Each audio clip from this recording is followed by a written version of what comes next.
그래서 지금 뭐 계속 말을 반복드리지만 한국 축구 선수들의 문제점, 한국 축구 선수들이 신체적으로 고려되지 않고 기술적인 부분 경황시대의 상황. 결국은 여러분들 잘 아시겠지만 어릴 때 성장을 많이 빨리 한 선수들, 우리 초등학교 때는 분명히 이기게 되어 있습니다. 하지만 걔들이 성인기가 끝까지 가냐? 아니거든요. 그게 단편적으로 예를 들면 우리 올림픽 대표팀 홍명보 감독 있죠? 홍명보 감독, 예를 들면 박지성 선수, 예를 들면 유상철 선수, 이런 선수들은 초등학교 때 그렇게 조각이 나타내지 않았던 선수들입니다. 키도 조그맣고. 근데 조금 했기 때문에 그 선수들이 큰 선수들에 대해서 왜 기술적으로 할 수밖에 없었던 상황이 벌어진 겁니다. 그래서 좋은 선수들로 잘 안 겁니다. 그래서 결론적으로 이야기를 드리면 그런 환경을 만들어 주자는 거예요. 환경을. 기술 축구를 할 수 있게끔 환경을 만들어 주자는 거예요.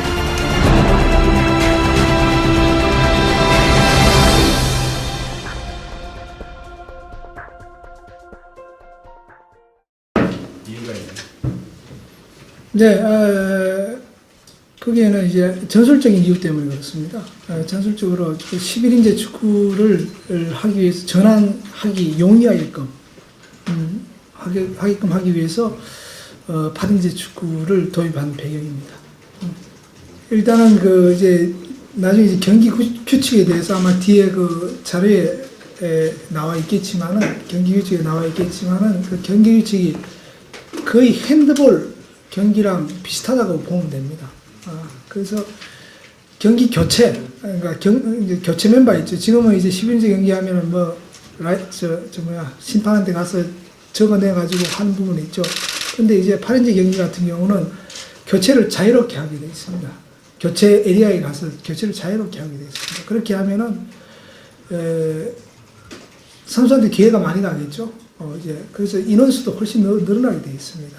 그런 부분에서는 해결이 될 것 같습니다. 그리고 오히려 이제 지금 데이터를 뽑고 있는데 체력적으로도 굉장히 어떻게 보면 부담이 많은 경기입니다. 아주 작은 인원으로 하기 때문에 굉장히 공수전환이 아주 많은 경기입니다. 그래서 교체를 안 시키면 안 될 수 있게끔 그렇게 되어 있습니다. 그래서 아주 자주 교체가 돼야 될 것 같습니다. 그래서 그 부분에 대해서 제가 잠시 마지막에 말씀을 드렸지만은 정말 현장에 이해를 좀 구해야 됩니다. 그리고 제가 항상 기본적으로 가지고 있던 생각들이 무슨 생각이었냐 그러면 우리 한국 축구, 특히 엘리트 축구가 이만큼 저변이 없을 때 발전할 수 있었던 원동력이 어디냐 그러면 결국은 우리 초등학교 지도자들입니다. 지도자들이 그런 정열을 가지고 했기 때문에 이렇게 온 걸로 알고 있습니다. 또 하나는 또 축구를 시키는 학부모들입니다. 학부모들이 정말로 우리 특히 한국 분들 아주 자식에 대해서는 특이한 부분을 가지고 있습니다. 아주 올인하는 부분이죠. 올인하는 부분. 이제 실례로 이야기는 올인하는 부분. 아주 애들의 축구 선수 시킨다 그러면은 부모들이 계속 사다 주고 부모들이 예를 들어 합숙한다 그러면 거기서 밥도 해주고 하고 있는 부분도 있습니다. 그런 부분들이 결국은 한국 축구의 원동력이 됐다고 저는 생각을 합니다. 그런 부분에서 그분들의 이해를 구해야 됩니다. 그분들의 이해를 구하면서 저희가 계획은 내년에 도입을 하겠다라고 이야기를 하고 있습니다. 하지만 그 부분에 대해서 좀 더 이해를 구하고 나서 전체적인 의견이 조금 반영이 되면은 저희가 그 부분에 대해서는 실시를 하려고 그렇게 생각을 하고 있습니다. 8인제 축구도 축구다라고 말씀을 드릴 수가 있고요. 또 하나는 우리 연령별 성장 발달에 대해서 아마 여러분들 관심이 있으신 분들은 아시겠지만은 아까 잠시 제가 골든 에이지라고 이야기를 했는데 골든 에이지 때는 뭐가 필요하냐. 학부모 아카데미에 대해서도 그걸 다루겠지만 골든 에이지에서는 우리가 실내로 이제 예를 들면은 우리 백두산이 그 남한 아니 한국하고 북한하고 포함을 해가지고 백두산이 제일 높다라고 초등학교에서 교육을 받지 않습니까?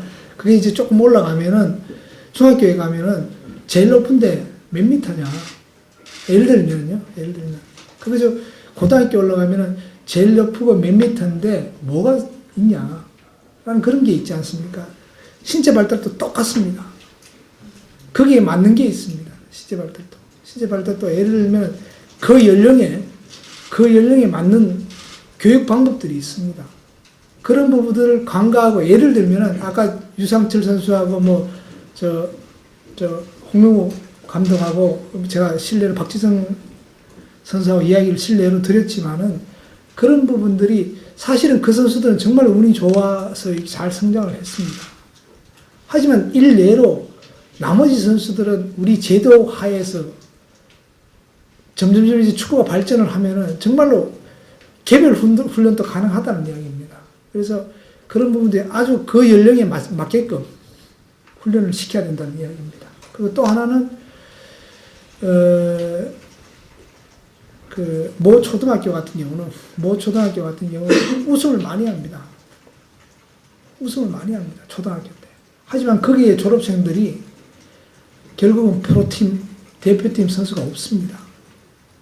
그게 뭘 말하느냐 그러면은 결국은 우리가 제대로 된 교육이 안 됐다는 의미입니다. 초등학교 우승인 선수팀, 그 팀에서 매년 우승하는 팀입니다. 하지만 그 보면은 한번 들여다보면은 결국은 대표 선수가 없습니다. 그런 부분에서 아주 주는 의미가 크지 않나라는 생각이 듭니다. 그리고 또 하나 더 말씀을 드리면은 저희가 학부모 아카데미를 지금 이제 저희 교육부 주체로 실시를 이제 진행을 시키려고 합니다. 이제 5월 12일이죠. 5월 12일을 제가 이제 그때 좀 학부모들한테 말씀드리고 벌써 학부모들 열기가 대단합니다. 저희가 굉장히 많이 찼죠. 다 찼죠. 그래서 굉장히 열기가 아주 대단합니다. 학부모들이. 그래서 학부모들을 또 이해를 좀 시키려고 합니다. 자기 아들, 자기 자식을 어떻게 교육시켜야 될 거냐. 모릅니다. 이야기를 하면은, 성적 내 초등학교 최고다. 그래서 막 그쪽으로 전화 가고 막 합니다. 지금 내 사들들이.